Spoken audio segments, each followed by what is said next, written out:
Moss. And I'm AJ Finney. And this is Hippie? Not Hippie.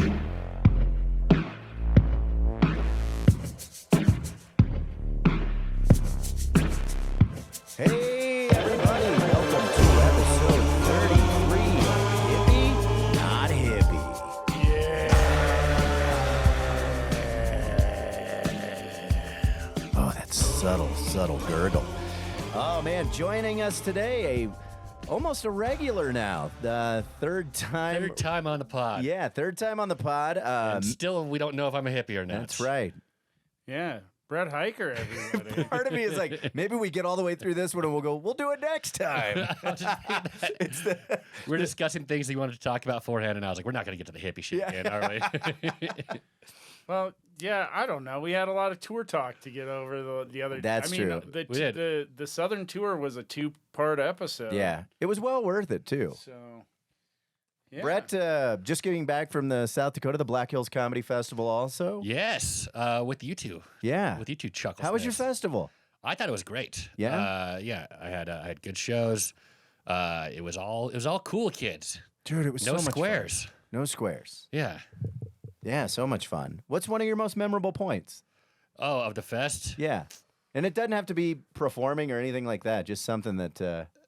Oh, man, I would say... I mean, the after parties at Nancy Norton's. Nancy Norton was in rare form this festival. She was so much fun. Yeah, she was on one. Yeah. Yeah, for sure. I mean, so I didn't think we'd get into this so quickly, but that last night of the after party, Brett, like, you tried to tell a story. Oh, I did. Right?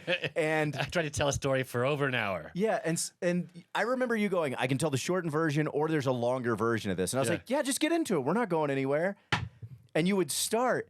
And surprisingly, I realized how many times Nancy would derail it.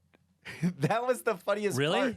Yeah, there were several times where you would say something and then she would come up with a riff. And then she was like, I'm sorry. And then you would get ready to turn and then And she'd rip Kate again. would go, no, what were you saying? And then they would start talking and it just was chaos. Yeah, see, I remember Strobel and Salma being the true interrupters. Yeah. But I remember at one point, too, like, someone else showed up to the to the hotel suite, and I literally, it was like, I was mid-story, and I walked over and opened the door, and I was like, hi. I can't, that's all I can say. I'm mid-story. Been trying this out for 40 minutes now. Oh, yeah, and I think it was my friend, John Hammond, who didn't even know you. Yeah. Oh, yeah. By the way, if you didn't know this, I am friends with the creator of Jurassic Park. John Hammond. Yeah. Oh, man.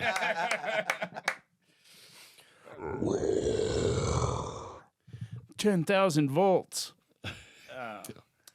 But yeah, no, Nancy was in rear form. I'm gonna keep an eye on my bottom when I'm Yeah. around Nancy. By the way, Oh, yeah. Recently, Zach and I have tried now not saying ass or butt, but when we get ready to say it, we're trying to say bottom. we made a deal bottom. for the next month. It's bottoms only. Really? Bottoms up. Can we get like an ass and butt swear jar that you That's just what yes, you're no? talking about. Yeah, all right.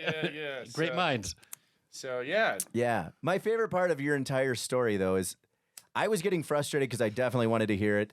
And it was enjoyable enough that there was a part where Zach laughed and he goes, this is the longest I've ever heard this story. And I was like, are you having a good time? And he goes, it's interesting. And I said, this is exactly what's going to happen at Dead & Co.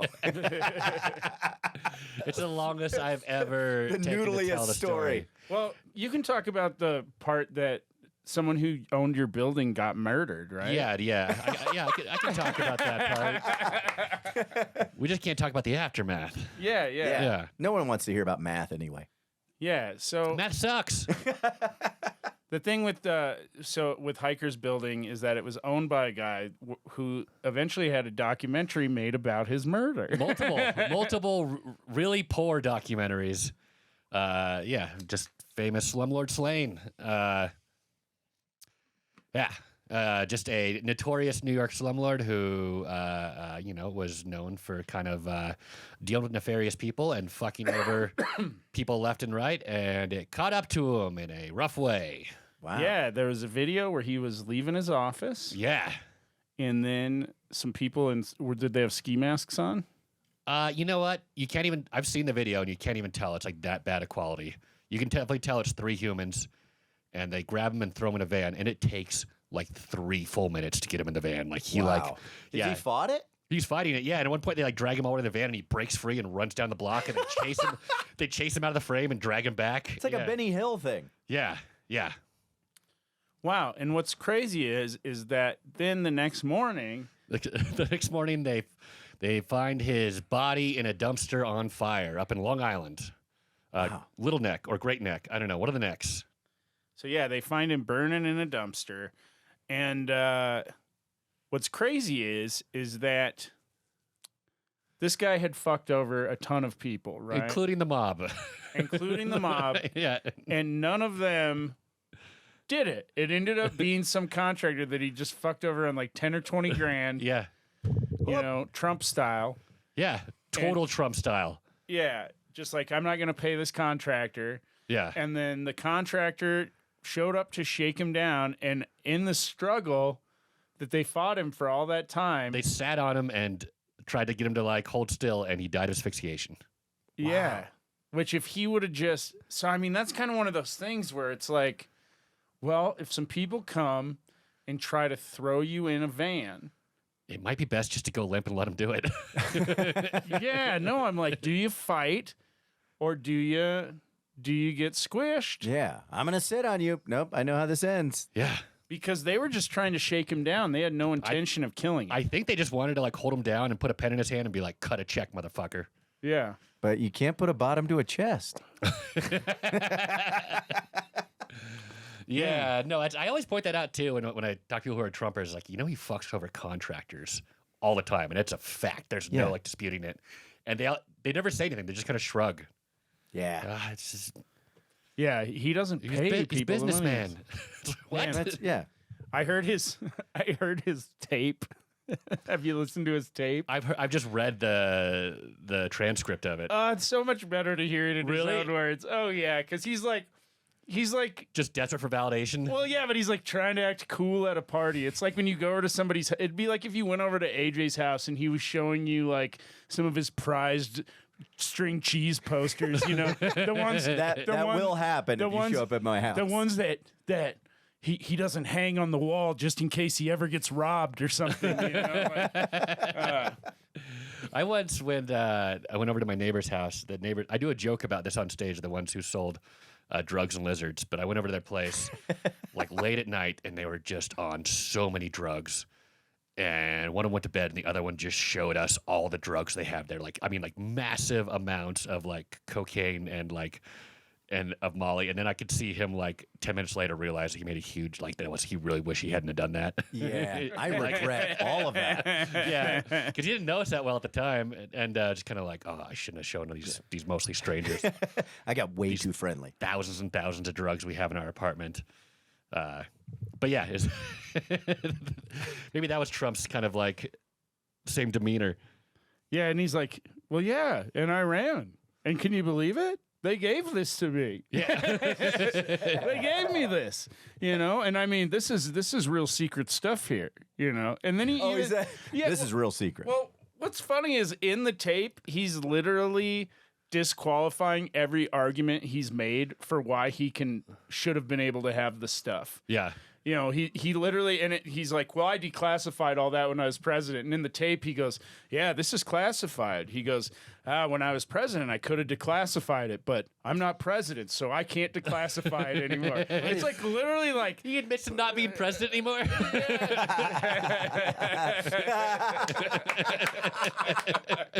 That's the biggest part.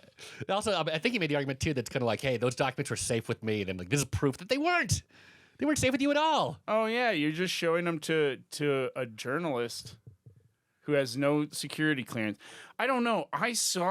What's funny is when I saw the boxes of all these files in his bathroom, it was like the closest I've ever felt to Donald Trump, where I was like, oh, that's like my filing system.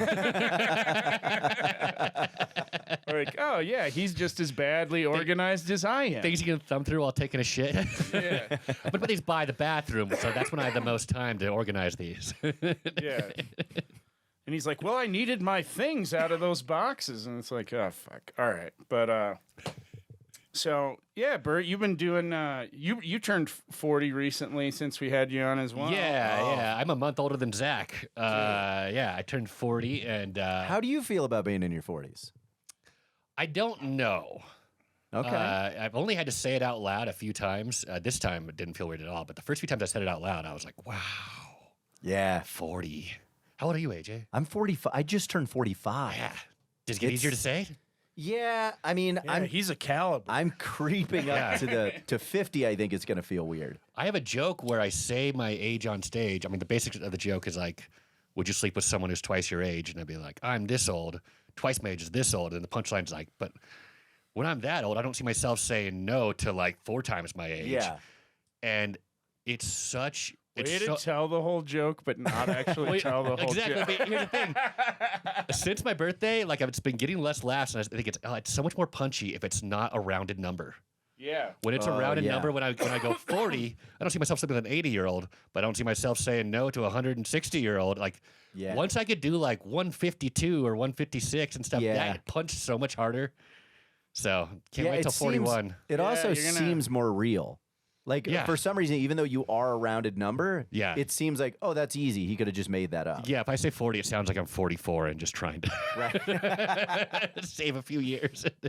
Yeah, they're like, we see your hairline. You're not 40. Yeah, I mean, I once did a joke about like sleep. You know, I'm in my 30s now, sleeping girl in my 30s, and right after Janae Barris called me out on stage, she was hosting, and she's like, that motherfucker thinks he's 30, and I was just like, that's not what I said. Instead of in my 30s. I was like 35 at the time. Yeah. Yeah. I think 40 is, I think that it's a great decade. Yeah. I keep pulling stuff while like taking off coats and stuff. Like I keep injuring myself doing really mundane things, which is just killing me. Like I was like, this is part of being 40, right? Yeah. Yeah. Wait till you wake up with a weird cramp in your leg for no reason. Yeah. I think I might have broken something in my hand picking up a bunch of bags of food at the picnic. That might be the daddiest thing I've ever heard you say. Or like sprained something in my hand. Like my hand is fucked up. Like I didn't go to yoga today because I was like, I tried to put my hand like in the downward dog thing, and I'm like, I can't put that kind of pressure on that. Really? Yeah. So, and then Megan's, she's like, oh God, he's going to be using this to get out of housework, isn't he? She's like, do you need to go to the doctor? You should go to the doctor right away. And I'm like, I think it's a sprain. All right. It happened 2 days ago. I'm going to give it a few days. And she was like, oh, you sure you don't want to go get an x-ray right now so we can find out what the fuck's going on with that thing so you can stop complaining? Yeah. Daddy's just got grocery paw. Yeah. I'm at the point where I'm like, I play in 2 different hockey leagues. Both are pretty intense. And I'm in pretty good shape. You know, I work out every day. And I can get through both, and I have a physical labor job when we're not on strike, and I can get through all of that without hurting myself, but I do not trust myself to take off a coat in a car anymore. Like, that's just like, you're going to separate a shoulder, you motherfucker. Oh, yeah. I'm having a hard time. Like, I don't know if it's the bidet that I'm not having to, like, because I still have to do one wipe afterwards. You're missing those twists? Yeah, like I feel like I'm having trouble. You're getting locked up in the hips because you're not. I'm having trouble reaching my ass. You never realized how much I stretch my obliques by wiping my ass. Wait a minute. You mean, what was it you were trying to reach? Bottom. Oh, my bottom. Gosh darn it. Gosh darn it. Soundbite of a nickel going into a jar. Yeah, speaking of bottoms, so I was, you know how we've had this huge like migration of moths Yeah, passing through lately. He said, speaking of bottoms, like, this is going to be about moss. It's going to be about moss. So a few days, I was pretty adamant about trying to help the moths that got into my house escape without killing them. Yeah. And, I'd let them go or whatever. And then one morning, I get up to go take a poop, and I start pooping, and then I realize that there's a moth in the toilet. Oh, no. That flies directly into my poopy bottom hole. Must have been a small moth. flies. Well, it doesn't. It doesn't like make it inside. It doesn't like fly. It wasn't like It's not getting trapped in the mud. Yeah, it wasn't like I had to fart to blow it out or whatever. It's like trying to unlock a door with a rolled up newspaper. No, it was like so. But yeah, it flew right into my poopy starfish, and you know I was like you know and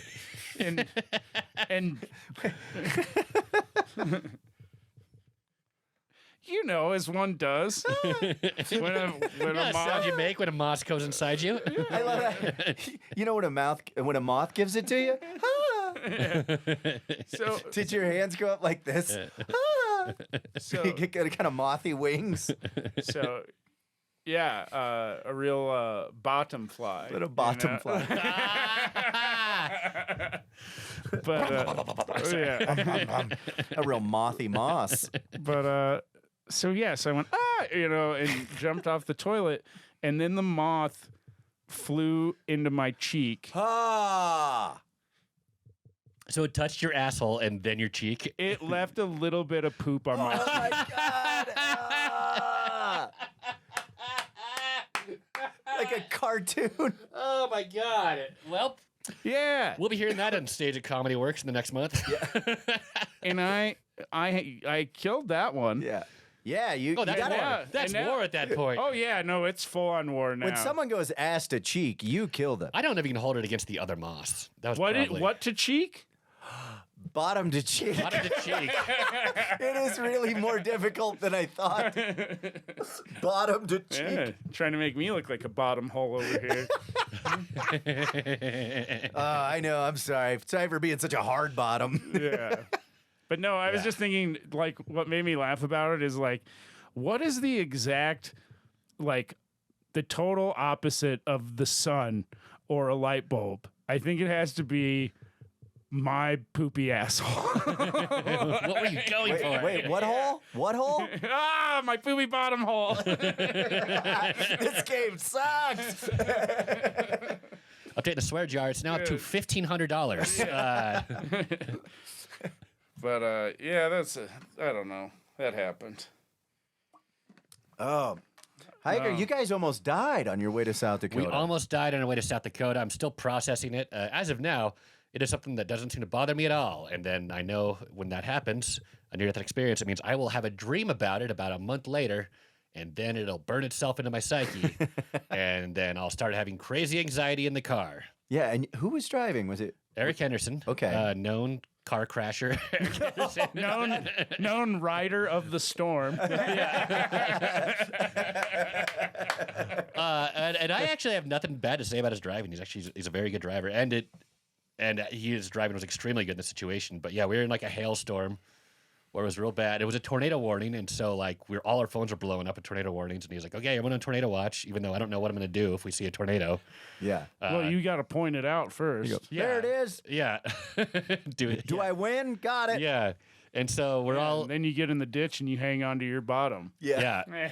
So I'm looking at the right side. I'm in the back seat, and Kobo's looking at the left side, and Steve Vanderplug is riding shotgun. And I just so you all took a part of the horizon to watch. Yeah. But then I just happened to like drop my guard and turn back towards the windshield just as I saw we're on the interstate I-90. I just saw like a van spin out and go into the median, and I was just very casual. I was like, "Oh, heads up about that," because I totally thought he was going to stop in the median, and then he just like the median's like a ditch, and he just pops out of the ditch, and then comes all the way like into our like other lane of the highway, and so Hendo pulls over to like the shoulder. Or like swerves into the shoulder, you know, and then this guy comes all the way across into the shoulder, and Venmo has to, and Hendo has to swerve around the other way. And at this point, the van's like, we would have hit the back of the van at this point because it's like spinning, and it was up on like two wheels too. It was like almost tipping over. Oof. Yeah, and just like mud and chunks of car, you know, just peppering the front of our car. Wow. And we missed it by about 3 feet, I'd say. Yeah, and then you guys stopped to help, right? No, we kept going. To get help? Well, here's the thing. We kept going, and then we got off at the next exit, and then we drove back on a frontage road being like, we got to see if that van's okay. And so we drove back on a frontage road that ran parallel to the highway and drove down it for about 2 or 3 miles to the point that we were like, this is definitely further than Yeah. what would have happened. We didn't see the van at all. So that van may have like landed on its tires and then just driven away. Wow. Yeah. My brother was telling me a story last night that he's like, we were once driving from Montana to Colorado, and this guy passed us, like in a blizzard. This guy passed us, spun out, went into the ditch. We're like, oh God, and kept going. And then 20 minutes later, he passes us again. That happened to me in New Mexico once with this drunk guy. Yeah? Where he would pass us at 100 miles an hour, then he would cut over the ditch into the fucking the frontage road, and we would see him coming back the other way. Then he would rip over, he would pass us again. And also, like, none of these transitions were very smooth. Like, he spun out multiple times while doing all this. And like, when I got into, like, New Mexico has signs all over there, like, if you see a drunk driver, call the cops, you know? And at first you're not a narc. Like, yeah, I'm not a narc, but like, I was like, holy shit. I think I see why they have all these fucking signs. Like, this is like next level drunk driving. Like, this isn't like, oh man, look at that guy swerving a little bit. This is like, this guy's on a death wish and driving hundreds of miles an hour. Like, you can not be a narc and still have a limit being like, listen, if you're going to drunk drive that poorly, I got to tell someone. Yeah, because I've heard of a Michigan left, but a New Mexico right is pretty brutal. Well, New Mexico, they have a huge drunk driving problem, but they also have no public transportation. And whenever they do like find an option, they like, it's very clear the state depends on DUI money. Yeah. Like when I was living down there, they finally built this thing called the Rail Runner, which is a train between Albuquerque and Santa Fe, which are like an hour apart. Pump with your hands. It's a pump car. Get them, bugs. No, it's this train, and they're kind of like they're like most of the DUIs in New Mexico happen on this stretch. This will cut down on it so much. And then, you know, they introduced it at like the end of the summer, and then one of the Albuquerque comics, it was his birthday, Labor Day weekend, and he's like, hey, we're all going to take the Rail Runner up to Santa Fe for the wine festival for my birthday. And we're like, oh, cool, fucking comedian road trip. And then they announced that the train would be closed all weekend for the holiday. When you need it the most. When you need it the most, yeah. And then they're like, real quick, they're like, also, it won't run after 10 p.m. And it just kind of like, you guys don't give a fuck about drunk driving. Right. This is very clear at this point. Well, and they're also like, and hotels are triple what we thought they were going to be. Yeah. Well, was that the pitch, though? This is going to cut down on drunk driving? Yeah. Oh, wow. And I think it did. And then they were like, fuck, we need drunk drivers. Yeah, then they just negated it. I mean, I fuck people who drive that. I mean, you shouldn't drive drunk anyways, but fuck people who like, it's one thing to me if you have a small buzz and are going a few blocks and it's late as fucking but to hop on the interstate and drive over an hour, you're fucking, or especially when you should be arrested. Yeah. I mean, my shit, dude, my friend I used to rap with, Wake, was fucking killed on the way to his album release in 2020 by a drunk driver in New Mexico. His album release was at Meow Wolf. Oh, really? Yeah, and fucking drunk driver hit him. He had quit drinking years before. He was sober. And, fucking killed him. Sad note, but his check out his album that he was releasing that night. It's really good. It's called. Let's add a sound effect. Wow, wow, wow. Yeah. to bring this high note to a T. The album's called "Ready to Live." Really? Yeah. No fucking way. Whoa. Womp womp. But it's really fucking good. If you like hip hop, check it out. And R.I.P. Wake. But yeah. But I will say this, like, what a group of people to have to stand in line with in the afterlife, if there is one, with that Kobos? car of people. Just Kobos going, hell yeah, dude. Oh, yeah. Oh, man. We're dead. Oh, hell yeah. Fuck yeah, dude. Fuck yeah, dude. yeah, dude. How many chodes do you think are up on these clouds? All right. Hell yeah, dude. Hell yeah. Fuck yeah. Shrek Zone. So for your let's Can we talk about Shrek Zone? Yeah, let's talk about Shrek Zone. Yeah. Read the tweet. Okay, I'll read the tweet. So Yeah, this is good. Credit whoever it was with this. I absolutely will. So Shrek Zone. I will say that Kobos at the festival was spreading Shrek. I mean, he spread it like wildfire. He told my me, and I was God. like, what in the fuck? Yeah, and it's like it was a running gag that like people that are in the Shrek Zone, and the point was this is during the submersible tragedy. And the comedians, I mean, you've heard how we handled Zach's friend dying in the day. So billionaires dying in a submarine was far more morbid. And so we were all reading the funniest tweets we could about it. We're making all these jokes in the car. And I think the funniest one actually was Kobos being like, what was it like? Just, well, usually a Dom ruins a sub or something like that. Wow.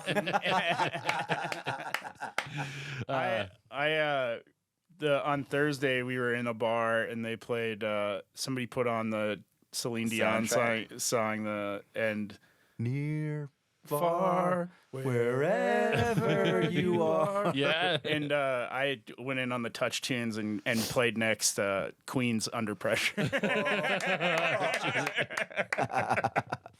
Never stop goofing. Yeah. Whenever I had like fun. a really like wacky tragedy happens, like we all just got to cross our fingers, like please be billionaires, please be billionaires, so we can all have a hoot laughing about it. God, if only the other one would have been a full-grown billionaire. He is still a baby billionaire. Yeah, that's. He the wanted to tough part. solve a Rubik's Cube at the bottom of the ocean. That was insane. Just like this kid's not going to enjoy this trip if that's the thing he's looking forward to most is looking down at a Rubik's Cube.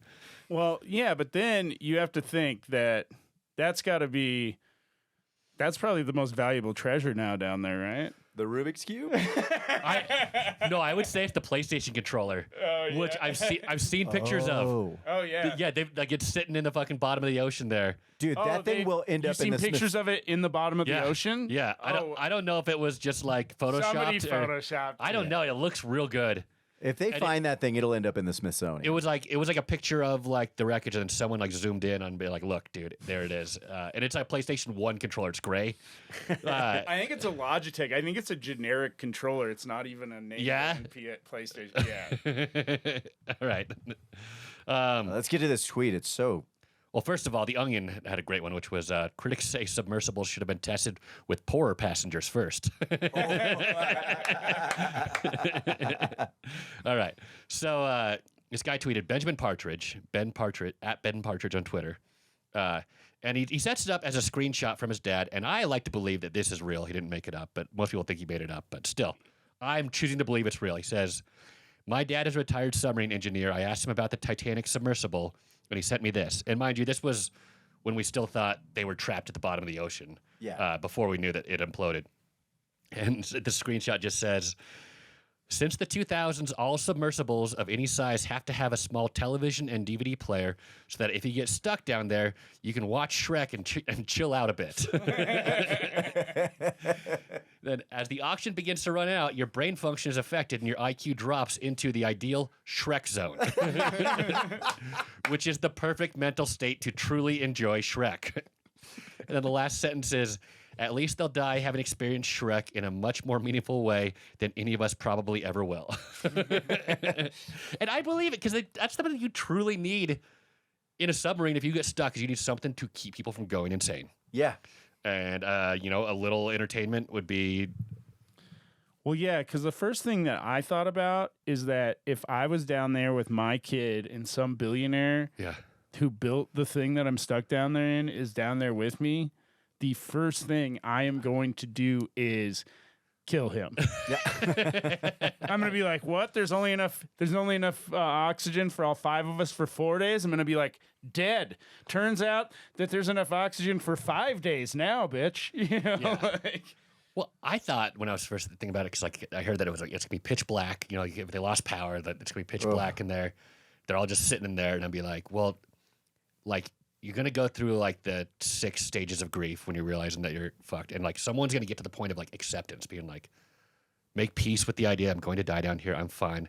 At the same time, someone else is still going to be in denial, just pounding on the fucking walls, being like, "Ah, ah, Yeah, you're like, ah." you're like, I'm in Zen right now. Can you please keep it down?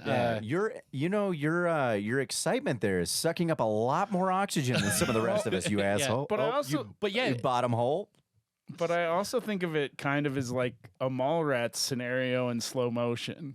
Like what?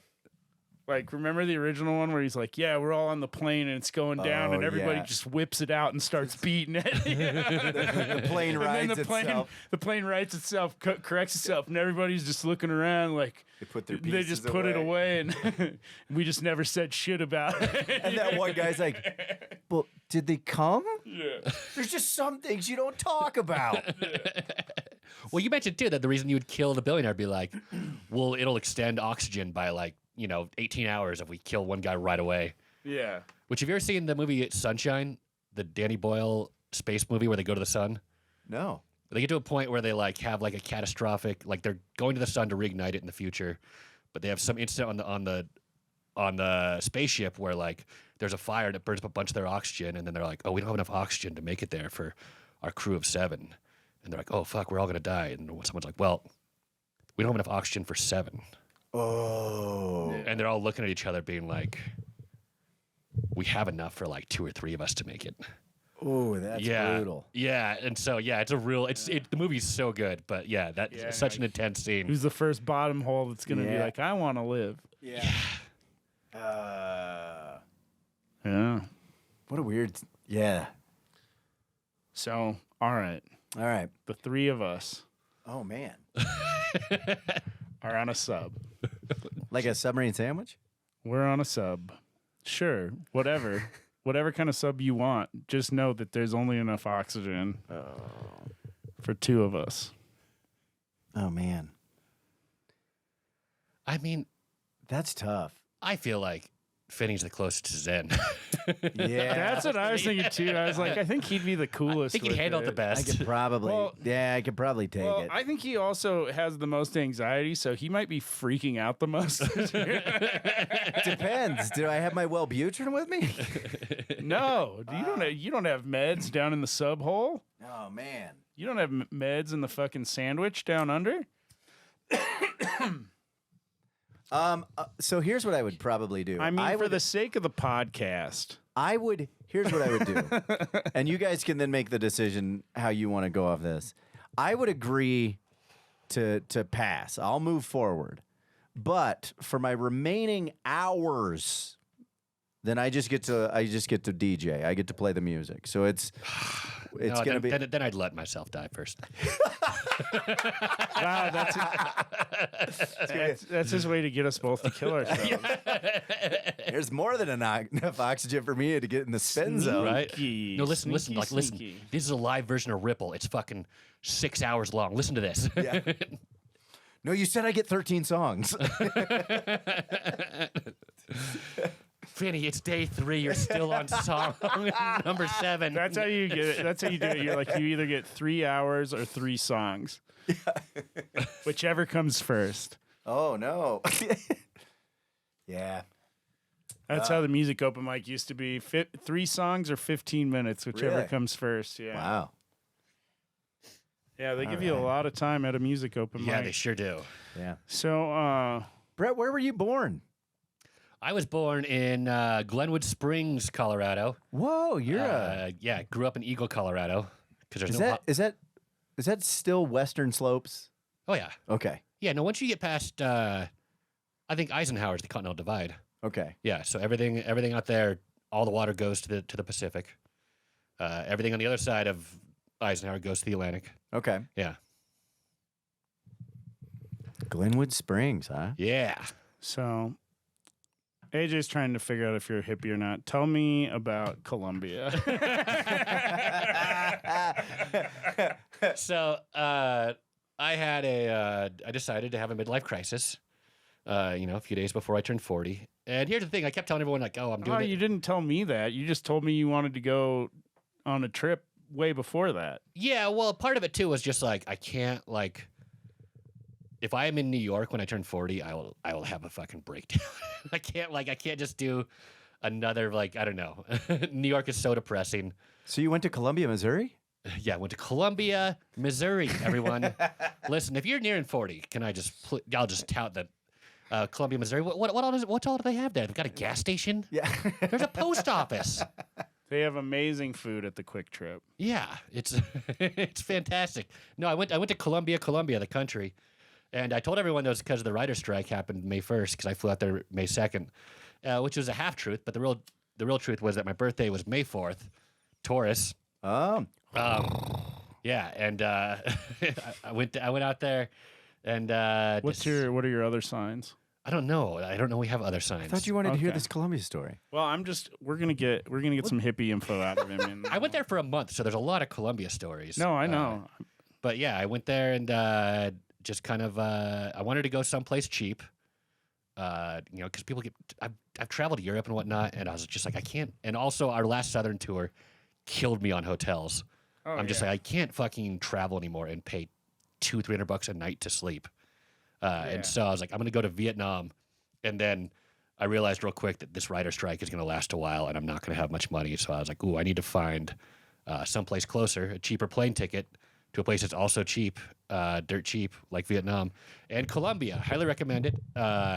It cost about $150 to fly there from New York, direct flight, 5-hour flight. Hotels are like, the most I spent on a hotel, I think, was $40. Yeah. And it was real nice. Yeah, I mean, no, I never went to like a super nice hotel, like a 5-star hotel or anything. But I never wanted that too. But the 5-star hotels cost like less than $150. You know what I mean? So like, if you want to go like live it up in Colombia, you can do it real easy. But you can also like spend $5 at a restaurant and get like an appetizer, a good meal, and a few drinks. Yeah. And Wow. the bill will come out to be well under $10. You know what I mean? And also, the drugs there are also surprisingly cheap. Yeah. How much is cocaine? Well, I overheard.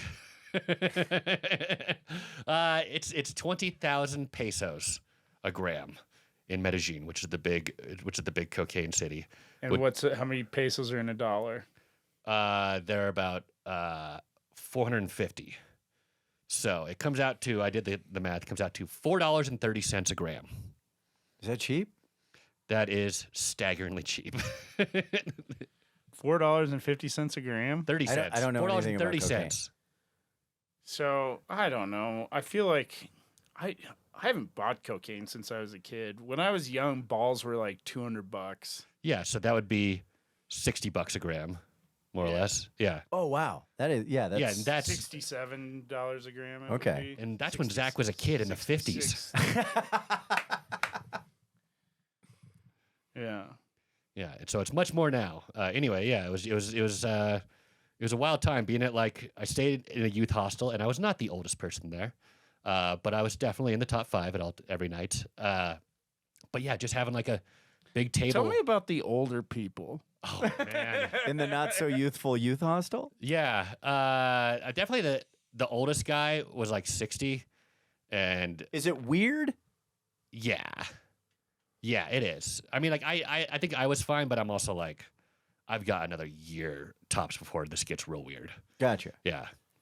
Is it because a youth hostel is designed for like people that are traveling under budget, like college kids? You should have more money than that by the time you're an adult to stay somewhere better. Okay. Yeah, but here's the thing: it's like a lot of the hostel rooms are like they're dorm rooms. You know what I mean? They're rooms with like You share. anywhere from like 2 beds to like 12 beds. Oh, bunk yeah. beds and shit. But if you're a 40-year-old, of course you get a private room, and that costs like $20-30 a night. Nothing. But most of the people that you met there were like Europeans or Australians who'd been traveling for like oh, when'd you get here? And I'm like, oh, I've been traveling for 3.5 weeks now. And how about you? And they're like, oh, 8 months. Whoa. And you're like, holy fuck. Yeah. And so they travel for like a full year at a time. And you're like, oh, trust funder. Then you see like the way they live, and they're like, we're sharing a room with 11 other people. We go to the grocery store and get our food every night. We don't eat out, even though meals are $5. They're still being super thrifty. Yeah. And they're only buying 0.5 grams of cocaine. So, But yeah, no, the oldest guy there that I met was like Marcelo, I think his name was, and he was like 60.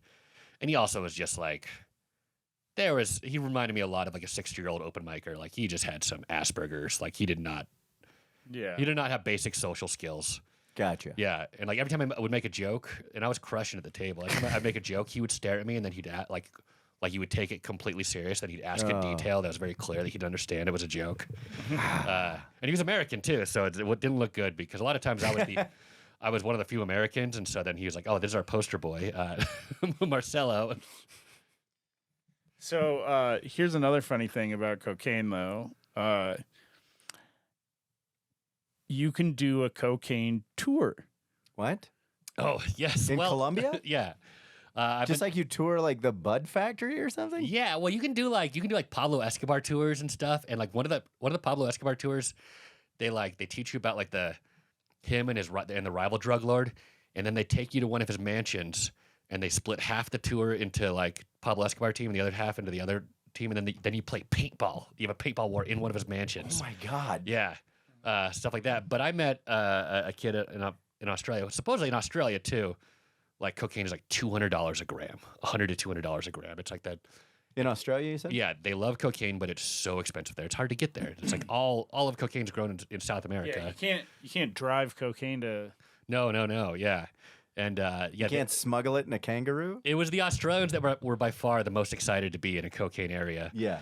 But this kid who was only 20, he told me, he's like, "Oh, I found a thing." And I never asked him how, and I wish I would have. But he's like, "Oh, I found a thing where I can, where they will blindfold you, take you into the jungle, where you can pick and make your own cocaine." What? Yeah. And he told me this before he had done it, and then I got to see him after it happened too. So he definitely survived. Whoa. Yeah.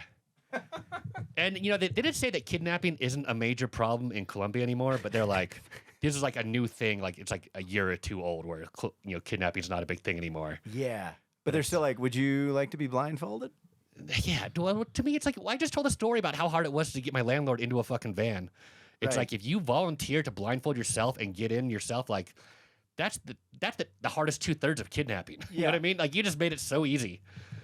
Yeah, they can just let you loose anywhere in the jungle, and like your best bet is to fucking take your blindfold off and then just guess what direction is home. But yeah, no, he did this, and I don't know. Was he more wound up after he made his own cocaine? How much cocaine do you get to make? I wish I would have asked that too. I assume not a ton.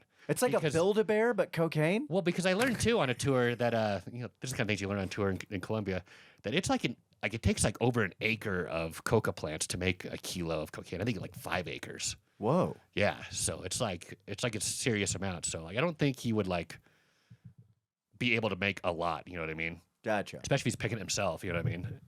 You probably have to like pick like 30. Yeah, you'd have to be on a lot of cocaine to pick that much cocaine. Yeah, for sure. And you're not, because you haven't made it yet.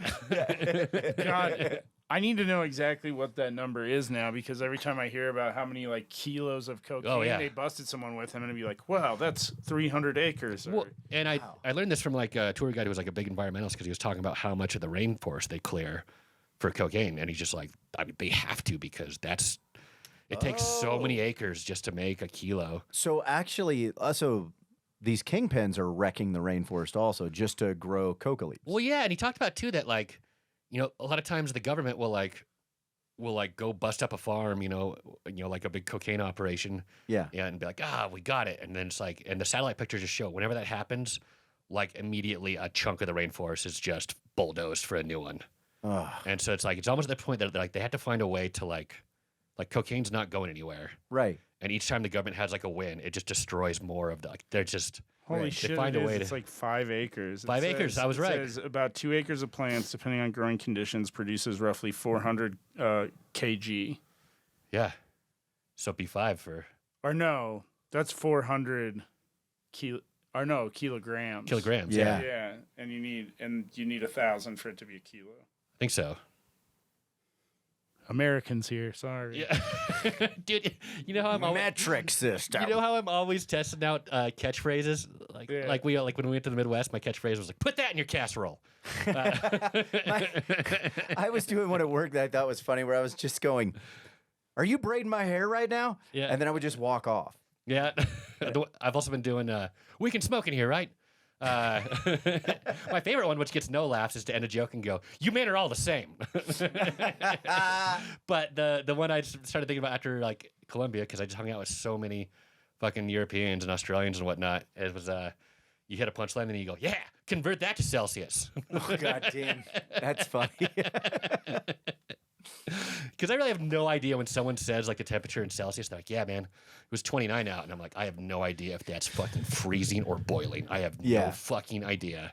How much did it cost? So Hiker also went and just stayed on a hotel that was basically a floating hotel, like a floating island. It was on like chicken legs. Yeah. Yeah. What do you mean by chicken legs? It was on posts that were stuck. It was like it was built like on a sandbar. Gotcha. Yeah, and it was like this, like this just big tiki shack that I went and stayed at. It cost me $40 a night, but I could only sleep in a hammock. They had a big deck with like 6 hammocks, and when I learned about this from other travelers, and they're like, "Oh, you got to try this place called Casa de Agua," and I went there, and by the time I checked it, they were like, "Oh, for the next month," which is the third installment of Avatar as well. Yeah. But by the time I checked it, there was like only one night available for the next month. And it was like, and all we have available is a hammock, a single hammock. And I was like, oh, all right, fine. I'll sleep in a hammock for a night. And I don't know. It's amazing. Like if you look at my Instagram, I've got pictures of it, and it's just like, it looks like pristine paradise. In reality, it was like being at a Lodo club for 24 hours. No, that's what I imagined. Because when I saw it, I was like, this looks cool. But I imagine staying there is fucking kind of hell. Yeah, it's the douchiest people. Are they just getting rowdy all night too? Yeah. Oh, they bump club music from 8 a.m. till 4 a.m. There's a 4-hour break. Wow. Which I don't really like. I sleep really well, so I don't mind like music going late. It's just kind of like, please play something with an actual instrument for the love of God. This is fucking. I can't do any more Pitbull.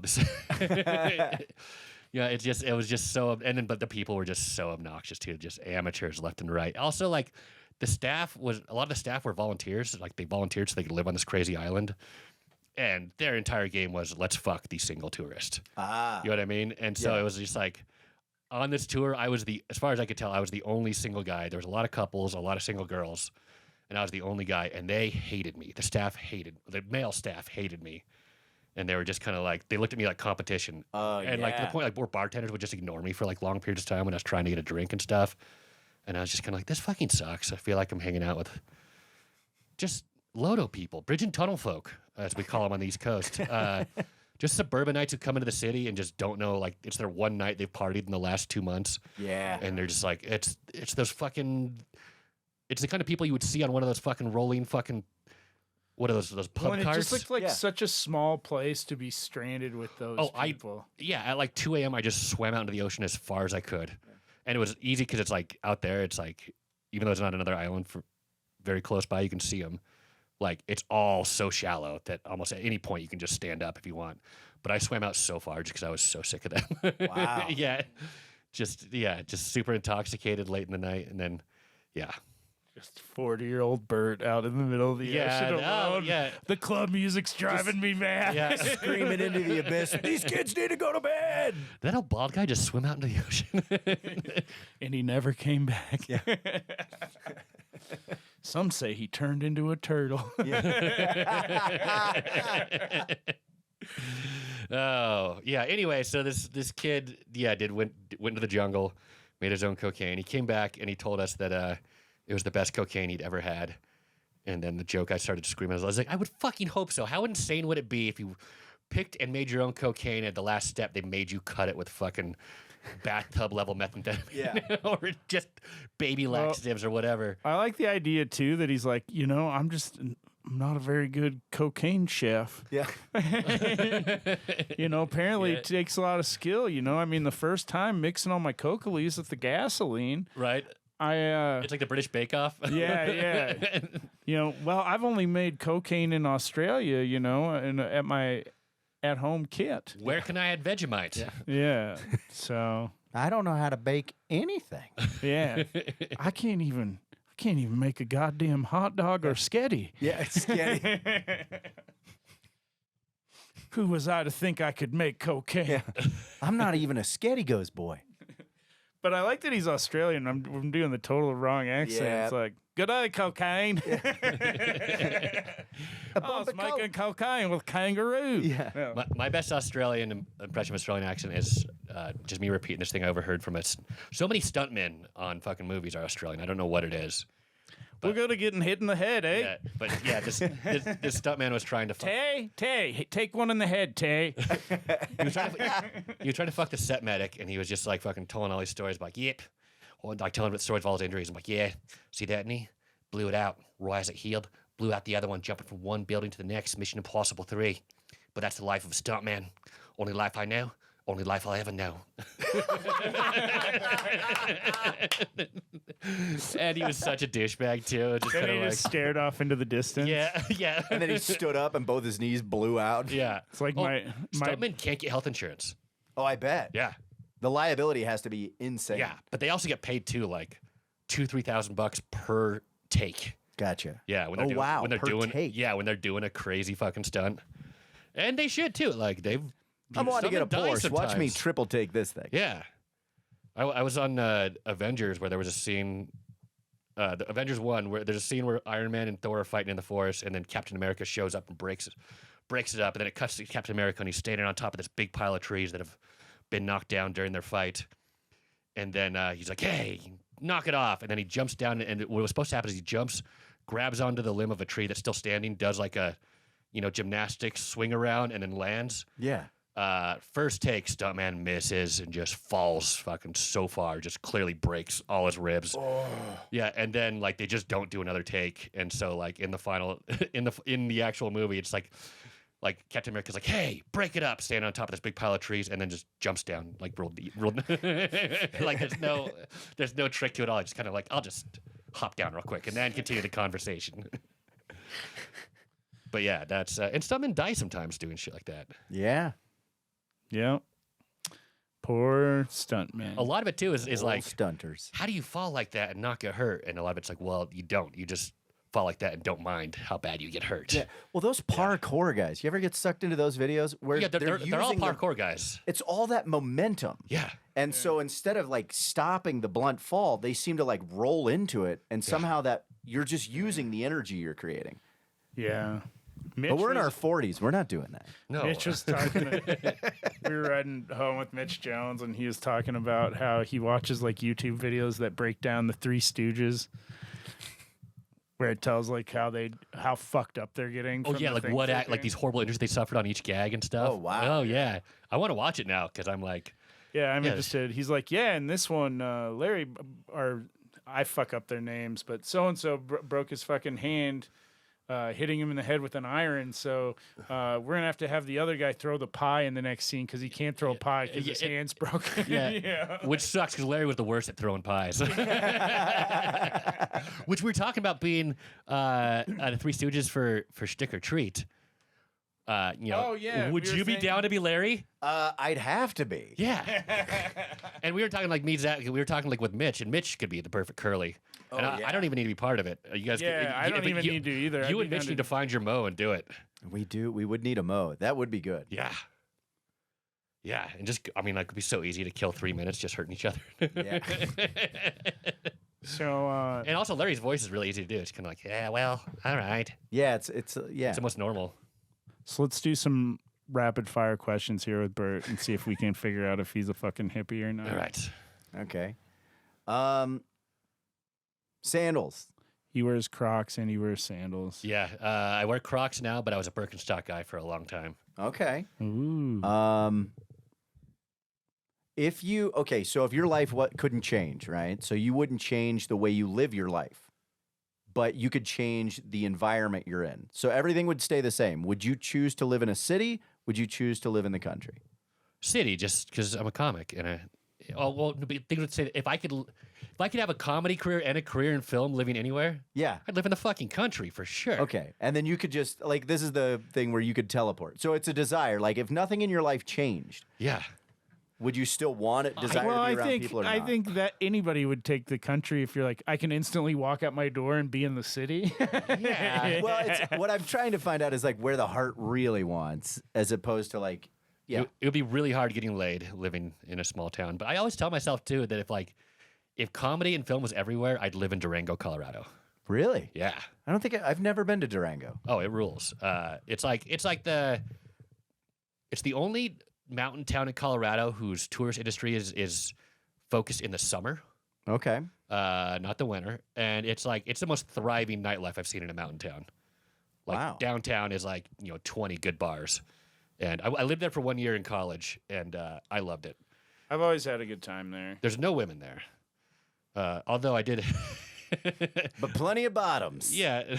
No, I once mated with a girl there. We were out during Snowdown, which is the big festival and the big winter festival in Durango, and we ate. Oh yeah, because you can't say ho anymore. And we ate acid. Yeah. Another point for Hippie. Ba, ba, ba, ba, ba, ba, ba. Yeah, and we're having the best time. We're walking down the street, and towards the end of the night, and at one point, like these girls were walking the opposite direction, and one girl was just goofing around, being like, "I can't walk any further. I'm so tired. I'm so tired." And I just walked up behind her and picked her up like a baby, and I was like, "I'll carry you." But I carried her in the opposite direction, and I just kept going, and she was laughing, and then we later on mated. Made it. Yeah. Made it. What the fuck? I love the idea that I thought earlier you said I made it with this girl, and I was like, now you're in your 40s. You made it. Yeah, I made it. You gonna make it with this kid? I made it with this chick? girl. Yeah, mated. Weird terminology there, Bert. Yeah. Well, you know what? I can't tell you. I can't tell you the inspiration. You made because you made it has to do with a story I baby? can't tell on a podcast. But Yeah, no, I feel like you're like you're breaking your own rules for the podcast here. I know, right? Yeah. So No, right now I like to call sex mating. Mating. Or making love is really funny too. Both are just terrible terms. Anyway, more hippie questions. Have you ever owned crystals of any type? I've never paid for them, but yeah, I've found crystals in caves and stuff that I kept. do you think they have any powers? Robert Downey Jr., another Avenger story. Also known as Iron Man. Yeah, also known as Iron Man. He's big into crystals. Keep name dropping. Yeah. We're not friends. But Anymore. his bodyguard will put him he'll ask what the frame is for the scene, and he'll put crystals on both sides of the frame for his Really? while he acts sometimes. Yeah. Wow. To channel it. Oh shit.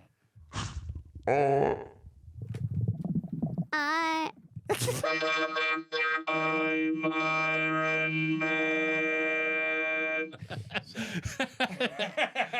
But so you tell me, Finney, why do you do that? Why would you put crystals on both sides of a scene that you're acting in? I guess you're gridding it. So That's channeling energy or something. yeah, that's what it is. So you're building some sort of I like that before he's playing this rich asshole billionaire, he's like, make sure my fucking crystals are set up right.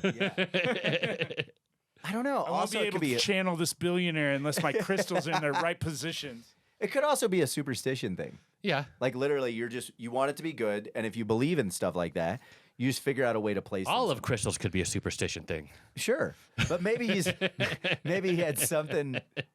Maybe he's like, I know that I'll be fine, but I want to make sure the cameraman doesn't fuck this up. Yeah. I mean, listen, with all that shit, I have so many hangover cures, and as long as I believe the cure works, it works. You know what I Yeah. mean? It's kind of I used to always drink Gatorade, and Gatorade doesn't work anymore, but then someone introduced me to coconut water.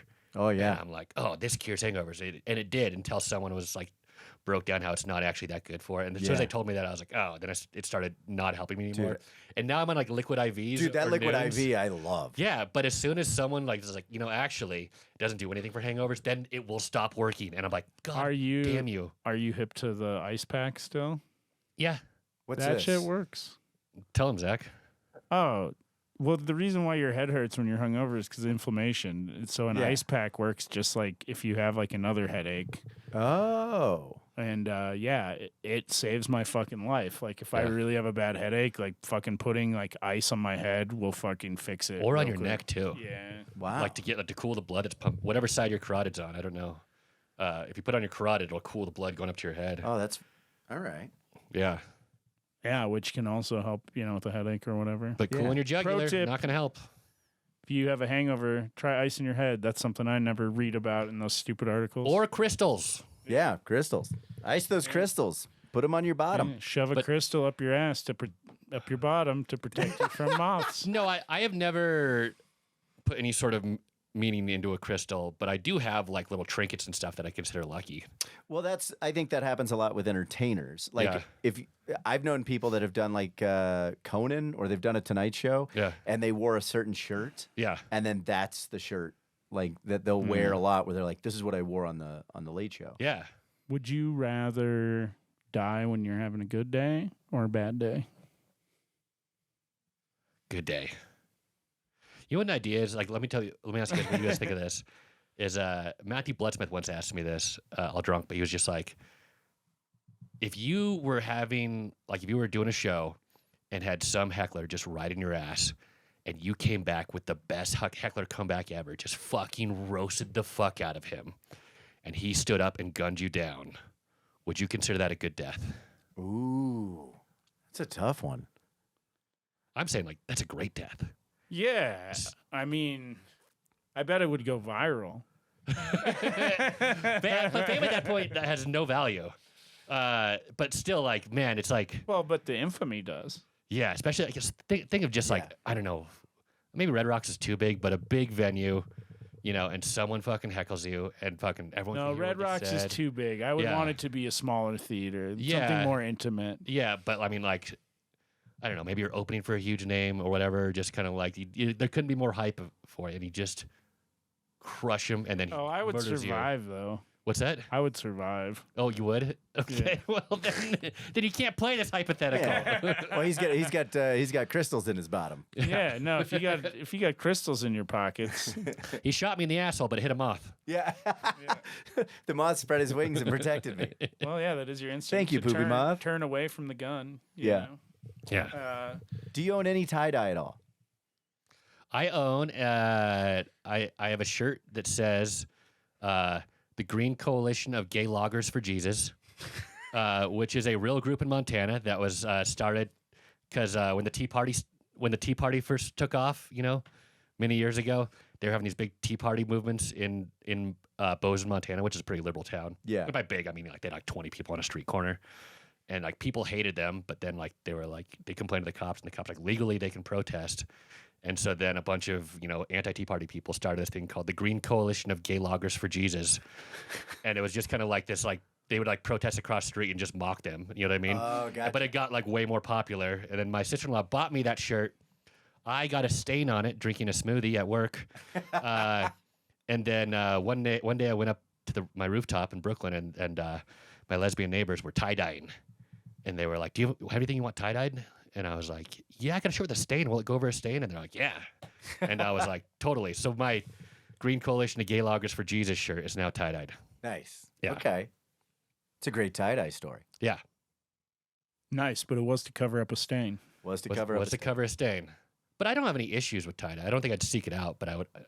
It's not like if I bought someone gave me their merch that was tie-dye, I'd be like, I can't wear this. Yeah, it's always, I think I've said this before, but the interesting thing about tie-dye is like, it's not for the person wearing it. Like the person wearing it is gifting that ridiculousness to the people that are tripping. I don't find it that ridiculous. No. But when you're tripping, everything. Hey, AJ's a fucking bad boy, all right? But so yeah, that's the long time ago when you started to think about it. Like you were wearing tie-dye because someone tripping would look at your shirt and kind of get pulled into it. So Yeah. you were kind of became a tapestry. You wanted for people to everyone. look at you. Yeah. All right. It was kind of an enhancement. Jam bands, yes or no? I like jam bands a lot more than some other genres. I would take jam bands in a heartbeat over, like as far as like say you're at work and someone's like playing music all day. I would take jam bands over anything electronic. Probably almost all metal, most hip hop. Yeah, I like jam bands. I used to be really into Keller Williams. Oh yeah. I like Ween a lot. Is Ween a jam band? So Ween rides a weird realm because Everything they do is so fucking weird. Yes. they have been turned into a jam. Because I like their music live, and then a woman gave me a free ticket to see them on New Year's Eve for what was their last show before they broke up. It was supposed to be like this was supposed to be like a pretty epic show or whatever. And I'm not gonna lie, like halfway through, I was like, oh god, this just sounds like every other jam band, and I fucking laughed. I laughed. I was like, I gotta get out of here. At the at the Asheville Comedy Festival, which is where Ween is based out of. Yeah. That's sort of Are you familiar with Boognish then? No. So Ween created this like deity, Yeah. which is Boognish. Is it the face? Yeah, which is Okay, the yeah. face. God, I think it was Zach Smith in Little Rock, Arkansas, loved Ween, and he did all this deep dive research. And we were talking a long time ago, and he told me all about it. It's wild. So anyway, sorry. No, it's good. You know what? I see the Ween logo drawn on a lot of hard hats on construction sites. Really? I mean, and by a lot, I mean I've seen it like at least 5 times. Okay. Yeah. But I will say, one time I read like a review of one of Ween's albums when I was in college in like the AV club, and the reviewer is like he's he described it in like a paragraph at the end. He's like, at the end of the day, Ween still seems to be like some sort of inside joke, but that no one but them really gets. Yeah. Every album was themed, and a lot of them were very weird. Yeah, they had a fucking sea shanty album. Yeah. The Mollusk? The Mollusk, yeah. It's one of their better albums, too. Yeah. Dude, Chocolate and Cheese I really liked. They just had that weird song where they just went, bum, bam, bum, bam, ba-doom, bum, AIDS, boom, beauty, Yeah. beauty, Yep. beauty. There's some Ween songs I hate. Kind of like, I love Queen, but I hate Bicycle. Yeah. But my favorite... Didn't we find out something about Bicycle? It actually was like the Queen song for Fat Bottom Girls was actually about doing LSD or something. Didn't you read something like that one time, Zach? It was really wild. Yeah, I think that's something I used to be in my brain, but it's not anymore. I think Zach might be overheating. I think we're all overheating. Like I was literally judging Hiker based on how wet.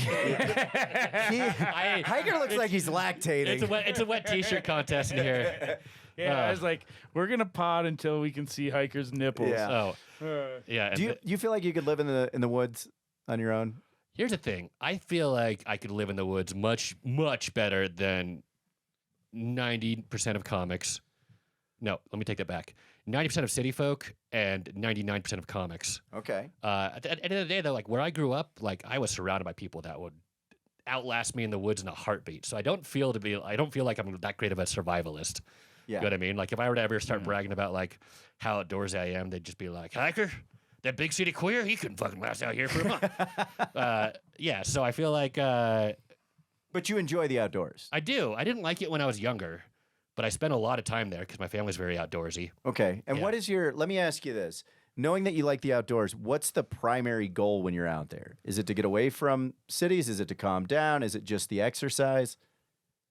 Man, I think they're all pretty equal. Like those 3 things you mentioned. I didn't enjoy the outdoors until I discovered weed. Okay. Then I could really relax and just kind of like, this is a cool place. And Before you lost it, was it ever long?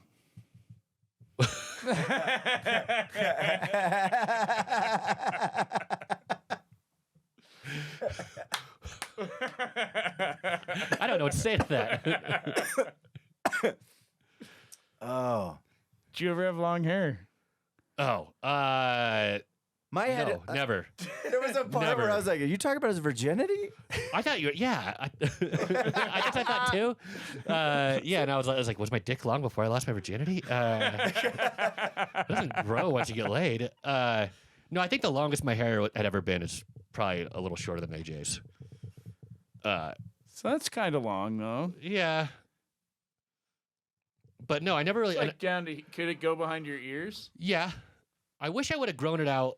Barely. It could barely go behind my ear. Well, I don't know if it ever could, actually. That's a good point. I bet I got close to that. Yeah. I don't like... I don't feel bad about going Poor bald. ears But have never been touched by hair. if I could do it again, I would grow it out at least once to see what it was like. While it before What's that? you lost it. Yeah, yeah. So you think you would have came out of the pandemic with long hair if you had long hair? If you could? A lot of people. Maybe. I mean, I lived with a hairdresser during the pandemic, and so I had like free access to haircuts, which for the first 6 months, that was kind of people's biggest thing. They were like, I need a haircut. That's why we got to open up everything. And be like, dude, no one fucking cares. Yeah. But like that was like, and so many like when it was still banned for like people to like cut hair, so many people were losing their fucking barber license, which is like a thing, Yeah. because they were secretly sneaking people in and cutting their hair during like the heart of the pandemic. Just kind of like as my girlfriend at the time kept saying, like, bitches need their hair done. Yeah, I was doing a joke where it was about how like conservative people were just like, if I can't get my fucking hair cut, how the fuck are people gonna tell that I'm conservative? Yeah. People are gonna think that I'm some sort of fucking hippie. What the fuck? That's not gonna happen. We need to open this. I don't care how many old people die. I'm not gonna look like a fucking liberal. All right.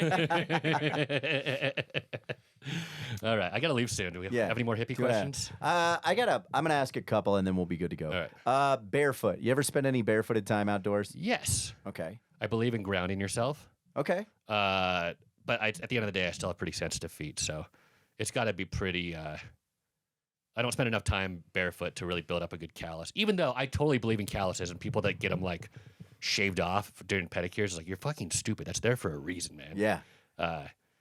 Unless it's for some reason causing you discomfort in a shoe or something. But like, yeah, no, I believe in being barefoot. It doesn't disgust me when people are barefoot. Okay. But I myself, like, I need to be like in a field of grass for me to do it. Yeah. Zach, do you have anything? No, do you want to do a few rapid fires? I think that's all we have time for. Okay. Jacob Dylan, Bob Dylan. Bob Dylan, but I thought about it. Okay. White girls with dreadlocks. Take them home, leave them.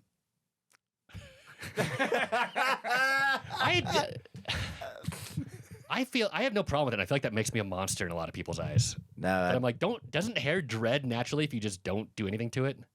I mean, it definitely will. Yeah, I'm just kind of like, I got this argument with a roommate of mine when she was just like talking about like how dreadlocks are appropriation, and I was like, what about the fucking hippies in Taos? Like, you think they're stealing like black culture? And she's like, yes. And I was like, they're nothing like that. Also, I believe I looked this up. I don't know where the original dreadlock, the oldest one, I think, was in Egypt. Yeah, I would assume the earliest dreadlock was pretty damn close to the earliest man. Yeah. I mean, I'm not going to get on board with you guys on this one. Yeah. I mean, the earliest dreadlock was in Egypt, I think so. where people are black, Yeah. pretty much. I mean, I think I would say no on white girls with dreads just because I would fear being judged, being seen with her. Okay. But as far as my own personal preferences, it wouldn't bother me. Gotcha. And Okay. I don't believe in like you shouldn't appropriate someone's culture, but I just don't. I have a hard time seeing how that's. Yeah. Yeah. Dude, man, or bro? Oh, yeah. Good. What? So what would you use more regularly, dude, man, or bro? Man. Okay. I hate the word bro. When people would call me a Bernie bro, it bothered me so much. Yeah. Yeah, it's just kind of like that's such like a way to take any sort of credit away from someone is to like, oh, nice bro, check your privilege, bro, or just kind of like, Yeah. I hate it. Also, I really hate bros too, so that's like, don't call me that. All right. I think I got it. It's so hot, and I've been feeling under the weather. I think I'm getting better because of the sauna. No, we have really done a little sweat together. You s- That's how I also know that I'm like, holy shit, we are over 40 because 30-year-old me would have been not, me in my 20s would have been losing his goddamn mind in Yeah. here. But 40-year-old me is like, it's a little steamy. Yeah. 20-year-old me would have been like, dude, it's warm. I'm going to pass out. Will you open that window? yeah, ladle another cup of water on those rocks. Let's steam it up in here. Yeah. Okay. right. I think that's it. Ready? Yeah. 3, 2, 1, hippie. Yeah. I Yeah. figured. Like where I grew up, Yeah. it's like really a mix of just rednecks and hippies. Well, that's And I always identify the hippies more. I always felt like I would, before I even got to know you, once I'd heard things about you, I kind of looked at you as like maybe like a mountain hippie. If we had Yeah. to categorize people, like you're an outdoorsy type guy, you look like you could hold your own, but still there's a lot of aspects. And the fact you knew Keller Williams' name, that really slided. Yeah. Oh man. Yeah, I could have deeper cuts than that. I was really into Martin Sexton for a while too. Oh, I don't even know if I know that. Oh one. really? Yeah. He was opening for them or opening Okay. for Keller. Yeah. Yeah. Dr. Didge. Martin Sexton. Sexton. He'll get in your bottom. Yeah. All right. Oh, Brett, well, where can they find you? You can find me at Brett Hiker on everything. Brett with 2 T's, Hiker like it sounds. Even though I learned from some Germans recently that my real last name, I've been pronouncing it wrong the whole time. Yeah? It should be Heischer or Heicher.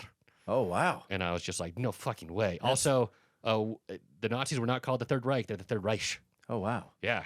Wow. And I'm like, wow, they say that wrong on the news. Yeah. But Brett Highchair sounds weird. Yeah, that's Yeah, I like, don't like it. I mean, can you believe it? should. Americans would just say things their own way and pretend that that's the way it's supposed to be said. Yeah. Can you believe those people in Deutschland that we call Germany? Yeah. Zach, you got anything? Yeah, somewhere in my calendar. Just go to zachmoss.com. I got my shows there. I've got an album coming out here in July.